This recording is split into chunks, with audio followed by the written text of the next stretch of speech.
Hey guys, welcome back to another episode of On the Couch. Hope you enjoyed the last one. I know we did, and we got such good feedback that we've brought our two guests back. Will Clayfield, welcome back, mate. Good to have you. And James Leonard, you've come back. We'll get around to you guys. Of course, Ian Nash, my co-host again, and me, John Vogel. We're going to have another chat to Will about one of his guitars. Now, you may be looking at it going, hang on, wasn't that the guitar we looked at, the Epiphone Ripper we looked at in the last episode? No, it wasn't. For those of you with a sharp evil eye, you can tell by the headstock, it's not a Ripper, it's in fact a Gibson G3. Will, welcome back, mate. Thanks for having me. Thanks for Good to being see you, there. mate. Yeah, good to see you. It's been a while. So, Absolutely. mate, you had that much fun last time, we I couldn't did. stop you coming back. That's right. And, I'll keep coming back. Keep coming back. Well, while we let you, yeah, it's all good. Yeah. Hey, every time you come back, as long as you bring one of your guitars, mate, that's all good. Tonight, the G3, Yes, different bass to the Ripper. it is a different bass to the Ripper. Tell us a bit about it. What this one?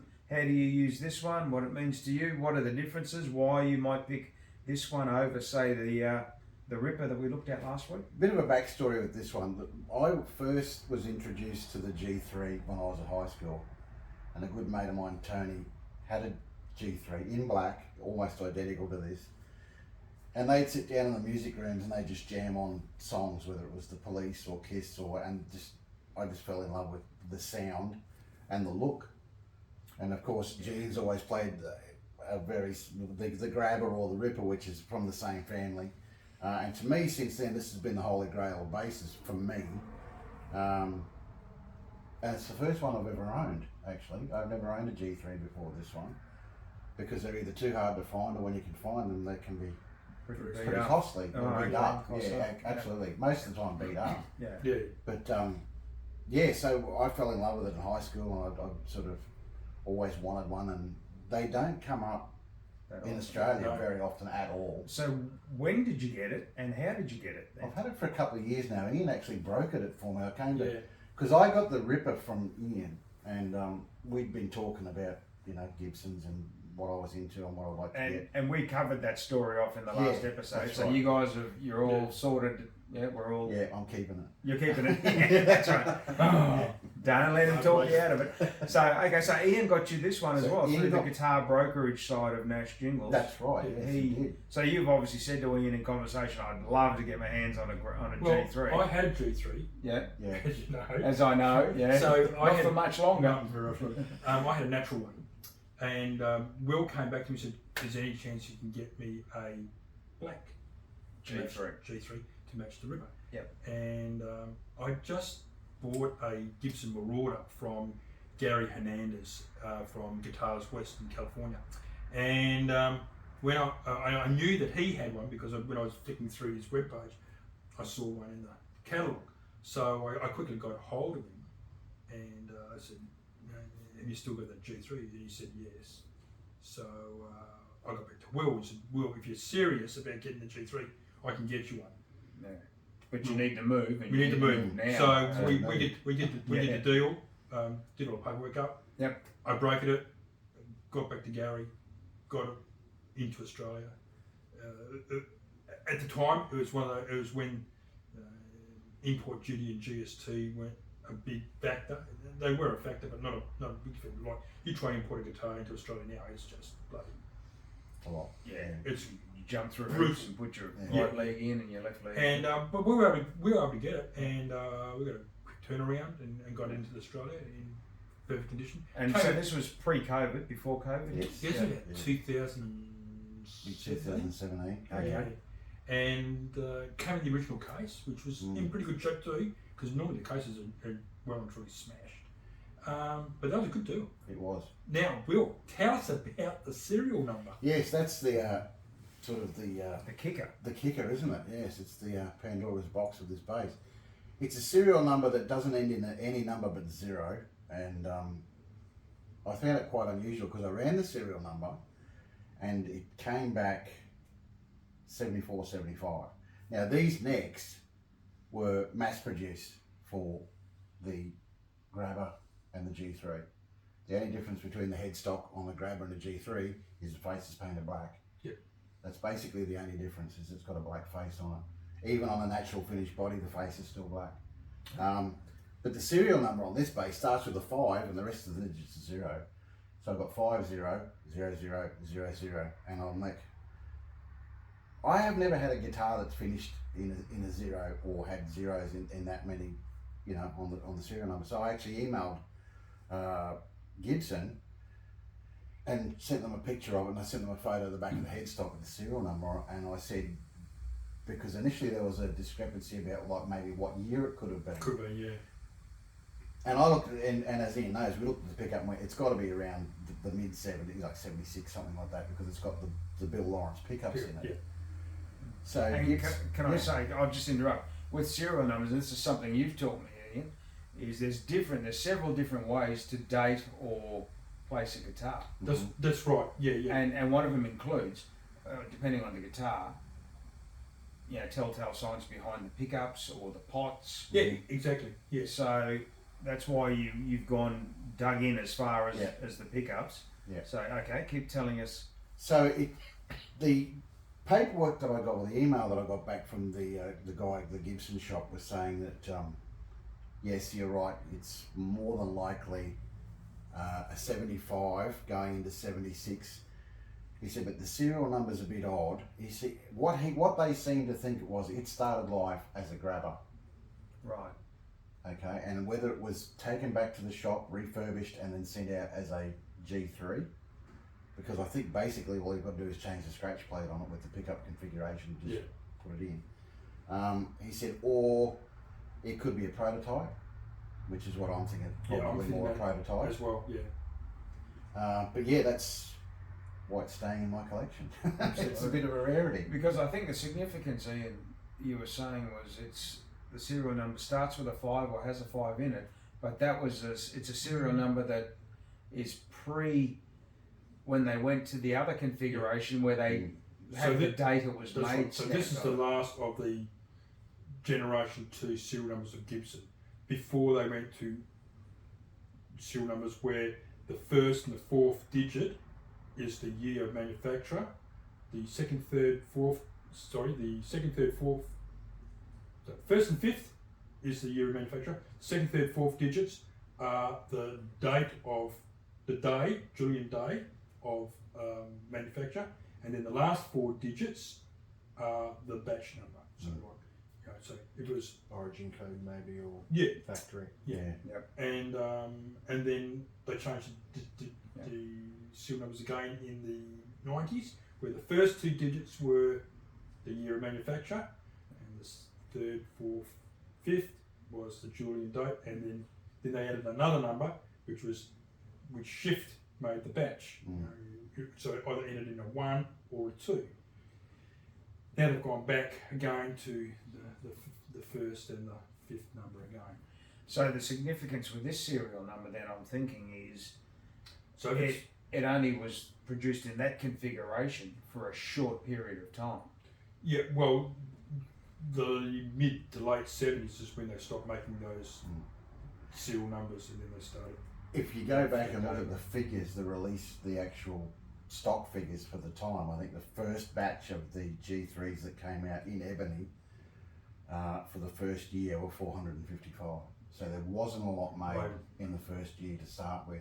Yeah. And to have that serial number, which makes me think it's probably a prototype. It could have been one that was shopped around from, from pillar to post to get people that own guitar shops interested in it. Because my understanding is, and there's not a lot of historical records of Gibson guitars, and we learned that from Rob Vanderbilt when he did his book. Trying to get information on Gibson is hit and miss. They make great guitars, but their record keeping and their historical records are shambles. So, what we do know was that when they were making new models, they used to go to the Gibson board, and say, okay, this is a Bill Lawrence would come to them and say, hey, this is my G3, this is what do you think? Ooh, who do you think will use this? Will Peter Cetera from Chicago use it? He's a bass player, maybe. Oh, what about Kiss? Yeah, that looks like a Kiss style bass. So they get a bit of feedback and they say, well, let's vote on it. Are we going to put it in production or not? 4 or 5 guys say, yeah, it's good, and off they go, and they make, how many are going to make?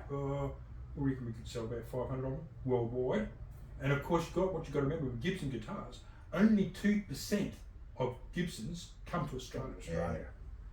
And a lot of these models never came.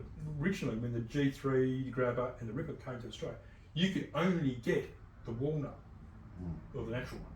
The black ones and the cherry never came to Australia. They were special orders. Yep. And or imports. Well, I mean, you only have to look at who used the Ripper and the G3 in Australia. Ted Moller was the only one guy I can remember. Yeah, off the top of my head. And Brendan McCanish had a Ripper. Yeah, and the bass player out of the Ferrets. Yeah, that's right. He had one. Okay. We did too. So, Will, you've got the Ripper, you've got the G3. Which one are you going to grab, or why? What would make you grab the G3 over, say, the Ripper? Is it a song? Is it sound? The G3 has a very vintage, warm tone to it. The Ripper has a very similar tone to it, but it's not as sort of, what would you want for a better word, sort of analogy type bass. It's the sort of bass sound you hear when you put on an old record and listen to ELO or Kiss or any of those bands from the mid-70s that use this bass. I've used it once live when I toured with a band from America called the Falling Doves. We did the Queensland leg of the tour with them, and it came out for one show just because I wanted to get some photos on stage with it.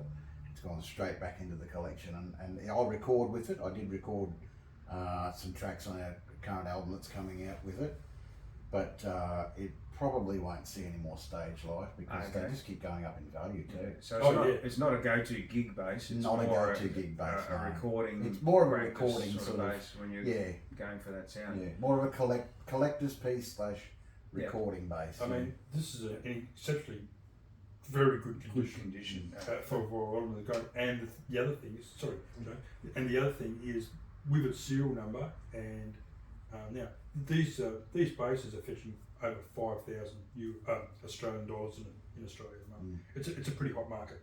Yeah, I was going to say, in terms of Adnet's collection, keeping it, I mean, just even the pickups on it, they are absolutely stunning. Just the way that, again, they've got a clear wraps with the binding, and you can just see that little bit of red pop behind it, and it's just, it's absolutely beautiful.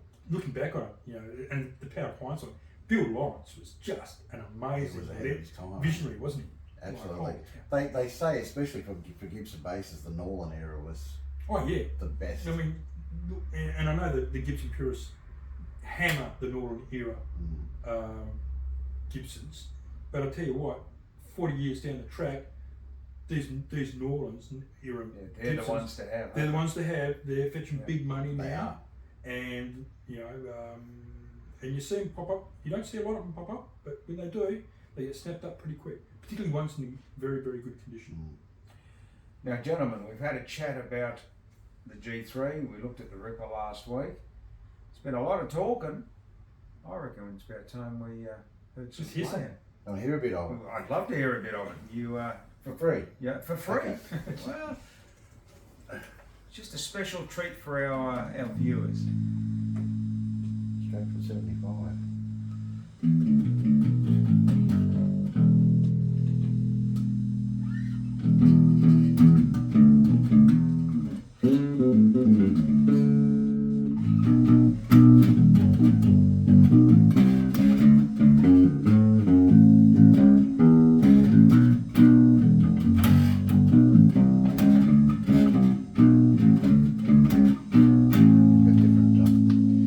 Three-way toggle switch on this too. Yep.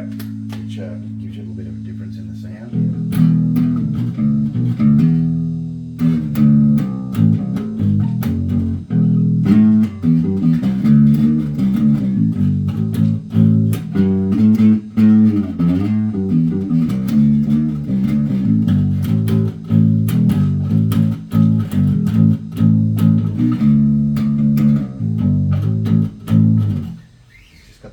Classic 70s sound. And you can hear a difference to, say, the Ripper. It's, it's hard to describe, but it's a different. Same but different. Yeah, same but different. You know. Yeah. Well, one of the tracks that we've got on the upcoming album, which is sort of a departure from the old pub rock sound, is a bit more of a, we call it a bit of a speakeasy type sound. The bass lines we go.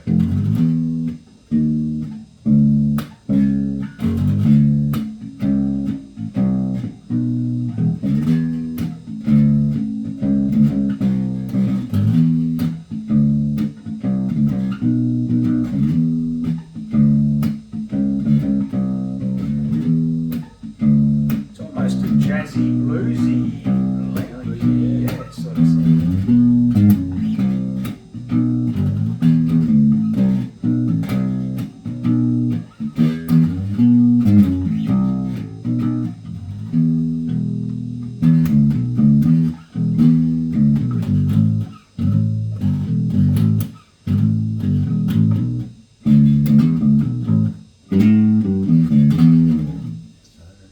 There it is, very nice. Mate, thank you for that. All I can say is I've got a G3 on the way.